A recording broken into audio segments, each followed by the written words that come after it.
Notre invité ce soir, c'est vous, Pierre de Jong. Bonsoir à vous. Vous êtes vice-président de l'Institut Thémis, spécialiste de géopolitique et vous êtes notamment ancien colonel des troupes d'infanterie de marine. Merci d'avoir accepté l'invitation de France 24. Les lignes de front, on a l'impression, vous m'arrêtez si je me trompe, Pierre de Jong, qu'elles n'avancent plus, qu'elles ne bougent plus. Est-ce qu'on est entré dans une phase d'enlisement d'un côté comme de l'autre ?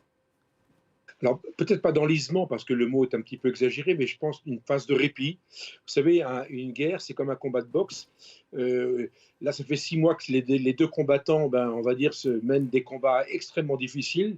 Vous avez évoqué le nombre de morts. Globalement, on peut considérer qu'avec les civils, les Ukrainiens et les Russes, c'est en gros 200 000 morts et blessés, donc c'est absolument énorme. Les pertes en matériel sont considérables, donc je pense très sincèrement que d'un côté comme de l'autre, probablement plus les Russes que les Ukrainiens ont besoin d'un répit. Et c'est pour ça que Poutine a décrété une espèce de pause opérationnelle qui lui permet depuis 2 mois, en fait, de mener une espèce de guerre de harcèlement avec des missiles principalement dans le sud et sur Kharkiv. Et ça lui permet, en fait, de stabiliser le front et de créer une espèce d'abcès de fixation. Je pense qu'il reproduit le modèle qu'il a mis en place en 2014. Il y a besoin d'une pause et aujourd'hui, avec l'hiver arrivant, il est nécessaire de l'avoir. Et la Russie qui n'a pas encore atteint les objectifs affichés au tout début de cette invasion en Ukraine, est-ce qu'il faut comprendre que Moscou ira jusqu'au bout de ses objectifs, même passé cet hiver ? Alors, le problème, c'est que c'est psychologique et militaire. Du point de vue psychologique, tout le monde sait que les Russes n'abandonneront jamais et qu'il faudra bien qu'ils trouvent une solution, c'est qu'en fait, ils vont bloquer sur leurs objectifs. Du point de vue militaire, aujourd'hui, les Ukrainiens sont extrêmement favorisés par l'apport d'armement, de munitions, etc., qui vient de l'OTAN et des États-Unis principalement.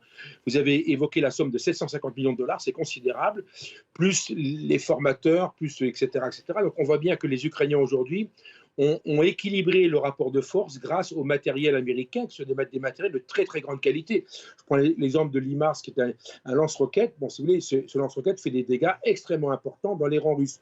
Donc aujourd'hui, si vous voulez, il y a la psychologie où le gars, on veut. Et puis il y a la réalité du terrain qui fait qu'on va finir par discuter. Et on voit bien qu'aujourd'hui, il y a 2 canaux de négociation qui sont ouverts. Le premier, c'est sur le blé. Et le deuxième, c'est sur les affaires nucléaires à Zaporijjia avec l'AEIA. Donc on voit bien qu'il y a 2 canaux de discussion. Alors je ne sais pas comment ça pourra se développer, mais en tout cas, il y a un endroit quelque part, où en fait les Ukrainiens parlent avec des Russes, avec des Turcs évidemment, mais les Ukrainiens parlent avec les Turcs et les Turcs avec les Ukrainiens. Mais est-ce qu'on peut imaginer à un moment donné qu'on arrivera à une confrontation, une discussion directe entre le président Zelensky et le président Poutine ? Est-ce que ça, c'est envisageable à ce stade du conflit ? Alors à ce stade, bien évidemment que non, puisqu'on voit qu'il y a des motifs d'agacement. Prends l'exemple, si vous voulez, la décision de faire juger le reliquat du bataillon Azov à Mariupol, c'est pas de nature, si vous voulez, à calmer le jeu. Donc il y a toute une série de faits qui font qu'aujourd'hui, il n'y en est pas question, mais tant que cette petite lumière existe de la négociation potentielle, je veux dire, je pense très sincèrement que la communauté internationale va veiller à ce que ni l'un ni l'autre des belligérants, si vous voulez, se mettent à souffler sur la bougie qui vient d'être allumée. Pierre de Jong, défendre un territoire, ce n'est pas forcément le reconquérir. Lorsque l'on entend le président français, pour ne citer que lui, promettre que le soutien restera intact et qu'il s'inscrira dans la durée, comment est-ce qu'on arrive à convaincre les opinions publiques de suivre lorsque l'on voit le coût de cette guerre et les effets qu'elle a sur la planète tout entière ?